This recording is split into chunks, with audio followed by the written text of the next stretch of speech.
Welcome back, my homies. I was watching my cat attack my dog the other day, and I got to thinking about immunities in D&D, and thinking about D&D is fun. So today we're diving into a topic that can be a little bit of a hurdle for new dungeon masters. Damage immunities, resistances, and vulnerabilities in D&D 5th edition. First, understanding the basics of damage modification.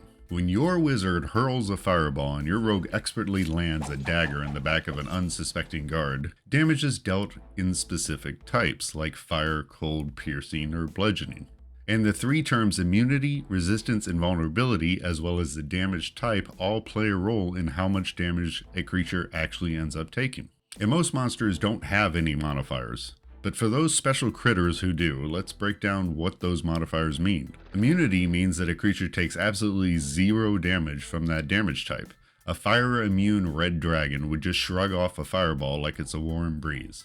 Resistance means that the damage is halved, making that fiery spell much less potent. And then we have vulnerability, where the tables turn and damage is doubled. It's the Achilles heel, it's the soft underbelly of your enemy. But because nothing in D&D is without its nuance, we also have other types of damage, like magical versus non-magical damage. It's possible for an attack to deal slashing, magical, and fire damage in a single hit. Immunities, resistance, and vulnerabilities take into account both the damage type and also whether or not the damage is magical in nature. This can get a little tricky.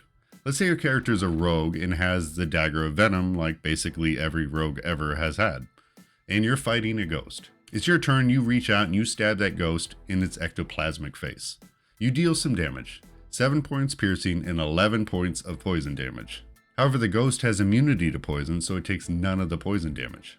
It also has resistance to non-magical piercing damage, but your dagger of venom is magical. It's enchanted, so he takes the full 7 points of piercing damage. Also, these modifiers don't stack. If somehow two vulnerabilities come into play, just treat it as one. And if you find yourself in a situation where you have both a resistance and a vulnerability in play, then per rules as written, first apply the resistance and then apply the vulnerability. You could also just simply have them cancel each other out and save a little mathing. It can get a little wild figuring out damage for some of the more complex beasties. Just take your time and you'll be fine.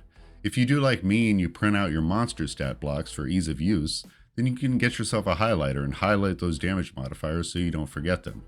I cannot tell you how many times I've forgotten the modifiers. So what does it mean for the aspiring adventurer? It means that even a basic enchanted weapon or a spell's damage output counts as magical, bypassing many creatures' non-magical resistances. Whether it's a flaming longsword or the power of arcane spells, you are well equipped to tackle those tricky foes that once seemed invincible.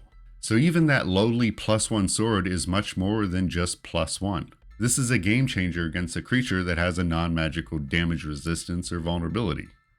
And wrapping it up, remember that understanding these mechanics can be the difference between a triumphant battle and a struggle that drains the arrogance right out of your players. Immunity, vulnerabilities, and resistances are tools that the DM can use to create additional tension in a battle.